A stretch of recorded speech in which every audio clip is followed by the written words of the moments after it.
Hello, hello. Welcome back to the Conversation on Demand podcast. I'm your host, Doiba. And today I have a guest on the show. I'm so excited to have this guest on the show. If this is your first time on this show, we have conversations around faith, relationship, personal development, entrepreneurship, community, and wellness. On today's episode, we're going to be exploring ways to overcome obstacles in life. My guest is no other than Adam Platt. Adam is the founder of Arise to Connect, which is a company dedicated to helping anyone overcome limiting beliefs that prevent them from reaching the goals and also to create the life they want. So, Adam, like I said earlier, your story is so compelling to me from having to deal with this learning disability in your younger age, but taking the opportunity and making a life for yourself. That's awesome. So I would like for you to go ahead and introduce yourself. If you have any additional thing you want to say about yourself, please go ahead and do so. Thank you. Thank you so much for having me on the show. I really appreciate it. I'm super excited to be here and to share a message of hopefully hope and encouragement to those who are struggling with something in their life. So, like I was introduced, my name is Adam Platt, and my wife and I have a company called Arise to Connect, where we are coaches. We're achievement coaches, where we help people set and reach goals, get very clear on what they want in life, and then come up with a plan and a strategy to accomplish that goal. And then, of course, we give tools and strategies to help overcome the limiting beliefs, which is what we're going to be talking about a little bit today on the show. So, yeah, that's pretty much my background. And my wife and I have been doing that for about 6 years now. Before that, I was in the aerospace industry. So I left a pretty good lucrative job to do this because I just am so passionate about helping people in my life. So it's great to be here and to talk. So yeah, so my story starts when I was very young. Was mentioned, I had a learning disability when I was in elementary school, and just reading and writing and spelling just came very hard for me. I just really struggled with it a lot. And it was to the point where I had to do what here in where I live in Utah, I had to be in a class called resource where I would go and I'd get special help. Some places call it like special ed or whatever, but basically I would go to this class for part of my day, and they had special teachers there that would help me do my homework and read and learn how to do different things because I struggled so much with it. And I remember being in second grade and my teacher having to give me easier spelling words because I just couldn't spell very well. I couldn't do the other words that the other students were doing. And that really caused a lot of problems because I always knew that I was different than everybody else. I thought I was the dumb kid. And so it really caused a lot of problems with my self-esteem, my self-confidence. I was a very shy kid because of it, because I didn't want to go and make friends or talk to people because I thought, oh, they're going to think I'm stupid because I had this learning disability. I knew I was different in that regard, that I just wasn't as smart as everybody else. And so I had this really shy demeanor. When I would come home, I was very rambunctious and outgoing, like most young boys were. My mother never thought I was super shy, and she'd go and meet with my teachers for like parent-teacher conference, or like they'd tell my mom like, "Oh, he's so shy, he doesn't really talk to anybody." And she's like, "Really? At home, he's like all over the place and super outgoing." And so it was kind of this weird thing. Like I would put this wall up when I was around other people I didn't know very well because I didn't want them to think I was stupid. Wow. That's really profound. Now, what I'm getting from what you're saying is the fact that while all of this affected your self-esteem, people back home thought you were doing good. So that brings me to the question of course, I see it really affected your self-confidence. But that brings me to the question of how would you define limiting beliefs? Because it seems as though the people that you are around with that know you very well, they really did not see your disability, but other people outside saw that aspect of you. So how would you describe limiting beliefs? And in what ways can they surface, either in a child or even as an adult? Yeah, that's a great question. Thanks for asking that. So limiting beliefs to me is things that have happened to us that have caused us to say, I can't do something in my life. So it's that wall, like I was talking about. I can't make friends because I'm stupid. I can't read because I'm stupid. I'm never going to be successful because I'm not smart enough. I'm not good enough. I'm not good looking enough. Those are all the limiting beliefs we put on ourselves. And a lot of them comes from our experiences that we have when we were young. Maybe a teacher said something, and I never had a teacher tell me I was dumb, but I could tell that I was different and they treated me differently. And so those beliefs are what carried on into my teenage years, and even into my adult years, where I thought I was never going to be super successful or not going to be able to achieve a lot because of those things that I had placed on myself when I was young. Our limiting beliefs, that's exactly what they are. They're beliefs. They're things that we tell ourselves because of things that have happened to us or that people have said to us. And that would be the definition, is our beliefs that limit us, that stop us. They block us or they dam us, right? Like a water is stopped. They stop us from, creating what we want in life or achieving what we want in life. So that's amazing. That's amazing because, and that brings me to another question. I hear your story, right? But I'm thinking, for someone listening here, they might be thinking, oh, I'm not feeling confident about myself. I don't feel like I amount to anything. With your experience, Adam, do you think you were right, or were they right about you? All the limiting beliefs, even society sometimes placed on you, were they right about you based on how far you've been able, they were wrong, right? Yeah. So get some light on that. Yeah, we've got to get out of this mindset that what other people think of us or what they tell us is what our reality is. We can shape our own reality. We can create the life that we want. Yes, it might take some time. It might take some focus and effort, but we can accomplish anything that we put our time, energy, and focus into. And when people tell us that it's not achievable, then you just have to push back and say, no, I know that deep inside of me, it's within myself to accomplish that or do that. And I'm going to fail. That's a part of life, right? We're all going to fail, but we learn from that failure. And the only time we really fail, in my opinion, is when we don't get back up. Right. So, I think society puts a lot of limiting beliefs onto ourselves. I think people try to project their beliefs on us in many ways. And sorry, there's jets flying over my house. You probably can hear it. We live by an Air Force base, so there's jets flying around. But no, I think that lots of people get those limiting beliefs that people project onto them, and they take them and they make them their own. And we have to be willing to step outside of that box that people try to force us in. Right. And say, no, I know I can do this. I know that I've got more ability within me. I have greatness within myself, and I can achieve more. So that's just amazing. And one of the things I talk about in this episode is the place of ownership. Regardless of where you are, you might feel like you are insignificant sometimes, but you have to know that there is, like you said, there's greatness on the inside of you, inbuilt greatness, that if you put in the resources, hopefully you have good people around you that could, and nurse that gift. And even yourself over time, if you believe that, if you think that failing I think is good, as far as you fail forward. Because some people consider failure like, oh, I was supposed to reach a particular goal, XYZ time, but unfortunately I didn't reach it, so I'm a failure. No, you're not. Even if it happens to be that your goal was not, reached in entirety, maybe you learned something in the process. And knowing that people always will try to project their own insecurities at you recognizing that even before it happens, is going to actually save you in the long run. Thank you so much for that insight, Adam. Another question I do have is anger. I know you talk about anger a lot in your program.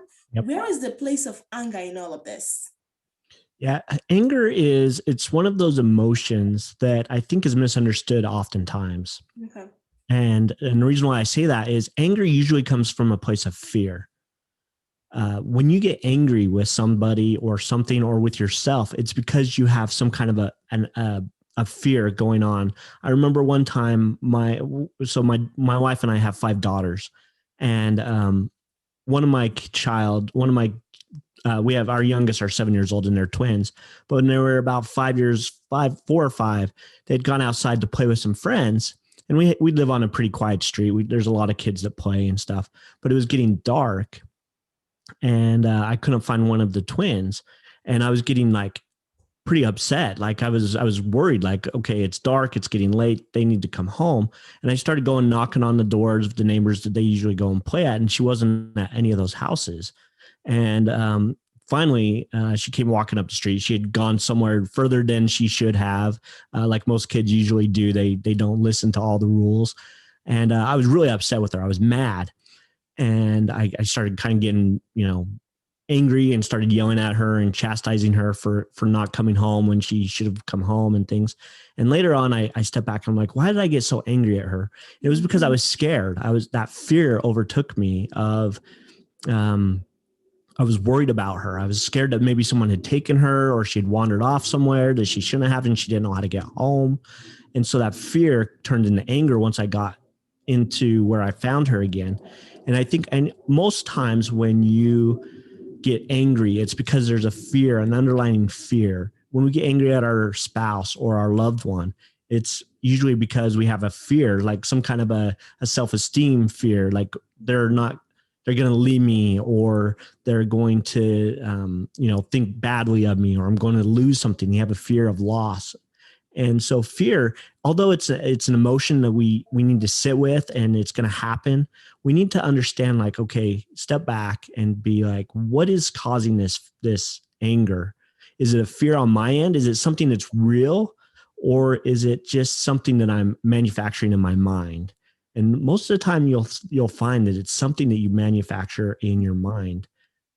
Even if you get like angry or something at someone, at like a coworker when you're at work, it's usually a fear of, I'm not good enough, or I don't have the confidence to be in that situation, or they did something to me, and so I'm fearful of the situation or whatever, right?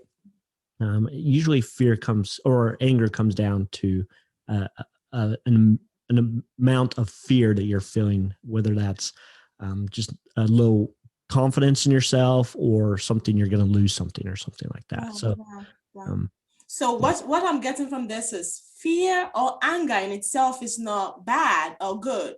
It depends on how you translate it. And I think sometimes people sometimes chastise themselves thinking that, oh, why am I upset? Sometimes you're stressed, and stress. We know we have good stress, we have bad stress. When you have your wedding, you have a good stress. When you're failing exam, you have a bad stress. Yep. But basically, people being in touch with themselves enough to know the emotions they feel and the reason why they feel those emotions, and knowing that it's part of life for us to shape the trajectory of how we want our lives to play out. In your case, you were looking for your kid, and I think any concerned parents will be concerned about that. I'm actually be nervous about that. But you basically knowing that, okay, this is coming from a place of fear. Maybe they might be with another child, or they might be with another friend, but in that instance, you basically don't really have the mind, or the courage to think like, okay, it might be positive, something positive going on. So basically what I'm getting from this is limiting beliefs sometimes could bring out anger, the fact that you basically not being courageous enough to live the life you want to live, but also knowing that I can do something about it if I put in the work, if I'm consistent in putting the work, reaching out to resources that could help me turn that anger, anger of failure, fear of failure into something good is a possibility. So I just want to put it out there for anyone that might be feeling stressed, feeling anxious, that you feel like at 30 you should have achieved XYZ amount of things, but you were 31 and you couldn't reach that goal. Know that there's still time for you, and that stress, that fear, that anger you feel is very valid, as far as you recognize within yourself and you're able to do what you need to do to be able to get your life on track. That's awesome.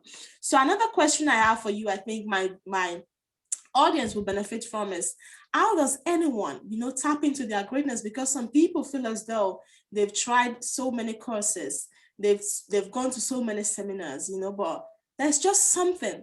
And I believe, people can do a lot for you. People can coach you. People can try to help you achieve a lot of things. But you also need to tap into that greatness within yourself. So if you have some tools on how people can do that, please share with us. Yeah. So I'm glad you brought that up. I have a podcast myself, and the whole premise of that podcast is called Unleash Your Greatness. That's the name of my podcast. And it really is all about learning how to tap into that greatness and unleashing it. And so I have a lot of people on my show, and I ask the exact same question. And as I've thought a lot about what most people say they need to tap into that greatness, it comes down to probably a couple of key things. Number one is loving yourself and knowing who you are. And I would add in there confidence as well, having confidence in yourself. And confidence is something that some people think that confidence is uh, something you're born with. And I don't believe that. I believe that it's something that is learned. Yeah. I mean, there's little kids that, they might have confidence about themselves. But if you were to take like a 7-year-old and say, hey, I want you to tear this engine in this car apart and put it back together, they'd be like, I don't know how to do that. They don't have the confidence in it. They have to learn how to do that. And then that develops confidence. So you have to learn how to do things. But what real confidence comes from is knowing and having a belief in yourself that you can figure things out and know that you can understand yourself. And with enough time and energy, you can accomplish anything. That's really where confidence comes from. It's not a thing that is just you wake up one day and you're born with it, or you wake up and you have it. Like, you have to have that belief in yourself. And a lot of that comes from loving yourself, knowing who you are, and knowing where you want to go, having clear goals set. That would be probably the second key, is having clear goals of where you want to go, what lifestyle you want, and what you want to achieve in life.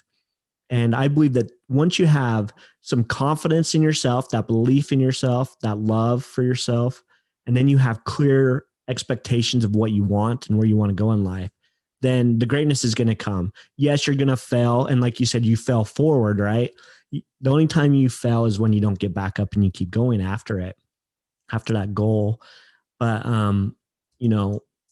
you just keep going, and you have that faith in yourself that you're going to accomplish the things. And it's okay to ask for help from other people. I think a lot of people think that's a weakness, to ask for help, and it's so not a weakness.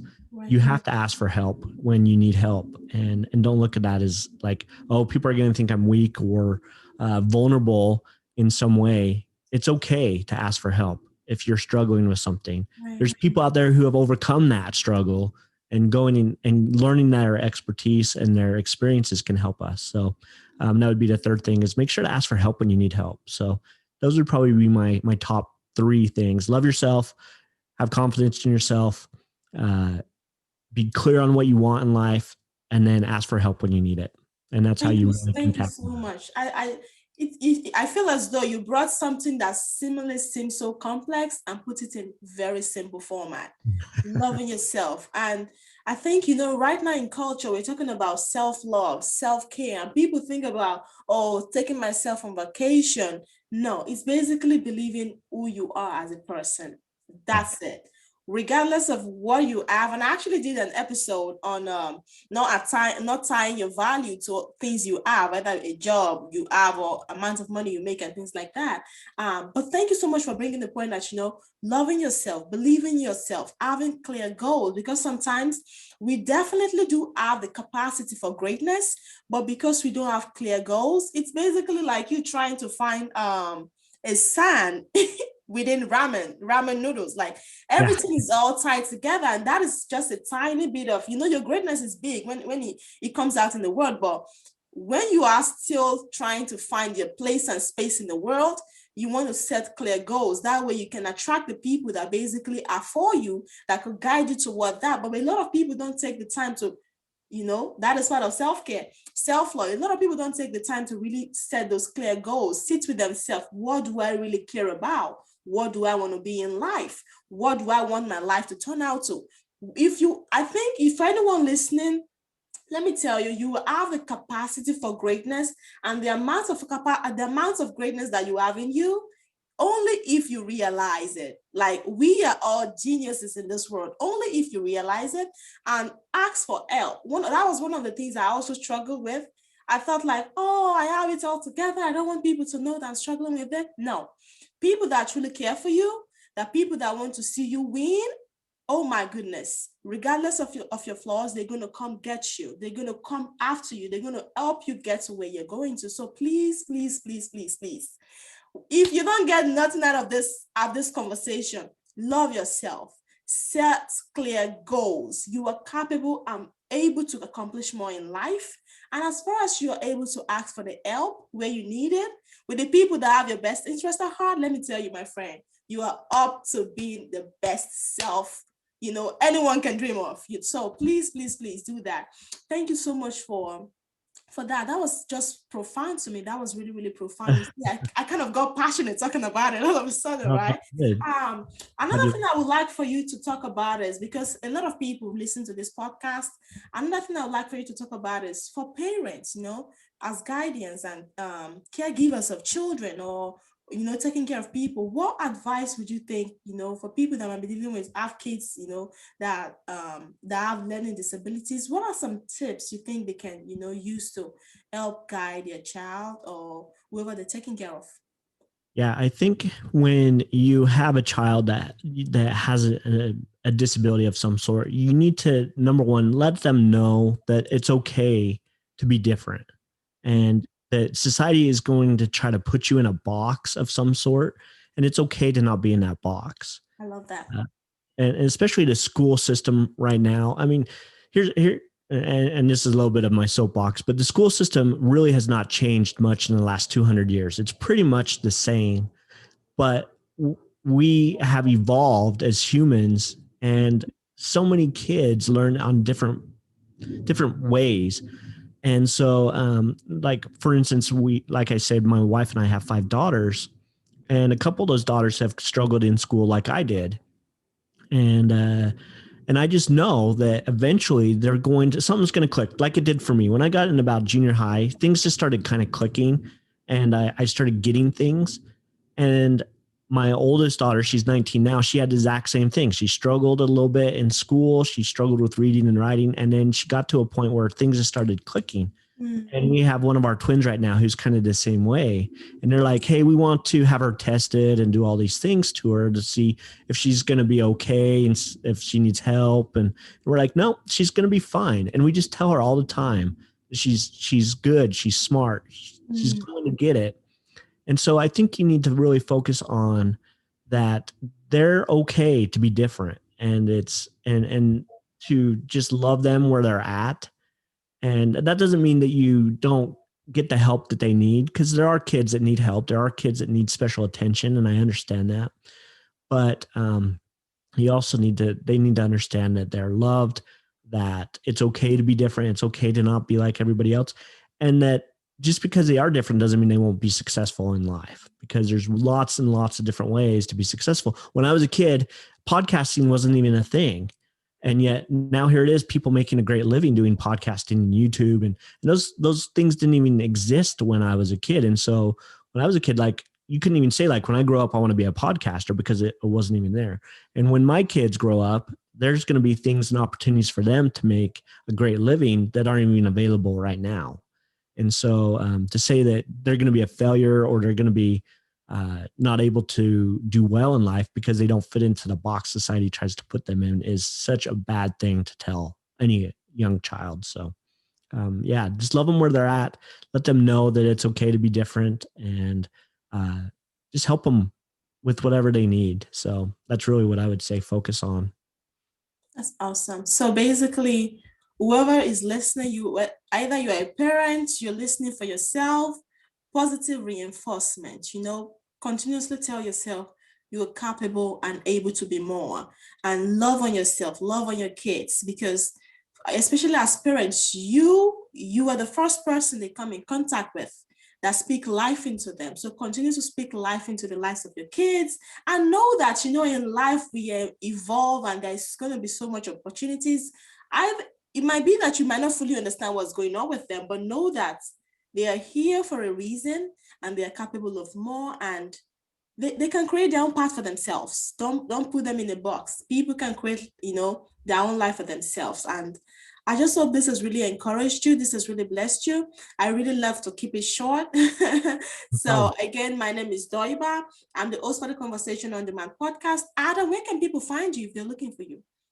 Yeah, so you can go listen to my podcast, Unleash Your Greatness, and you can find that on Apple, Spotify, Google Play, any of the main platforms, Stitcher. And you can also go check me out on Instagram at Arise to Connect and connect with me there, or you can go to our website at arisetoconnect.com. And if you're interested in seeing some of the programs or I have some free ebooks on there that you can go and grab. You can go check that out at arisetoconnect.com. So awesome. Thank you so much. Thank you so much for your time and taking out, your expertise and, basically speaking life into this podcast as well. Thank you so much. I appreciate you. Again, anyone that's listening, thanks for joining us here. My name is Doiba Eshofonie. I'm the host for the Conversation on Demand podcast. I'm available on all platforms. So check me out. You can find me on Instagram, Limmy, LIMMY_AMOUR. On YouTube, you can find me at Doiba Kike channel. I hope to, talk to you soon. Have a good day. Bye-bye. Thank you.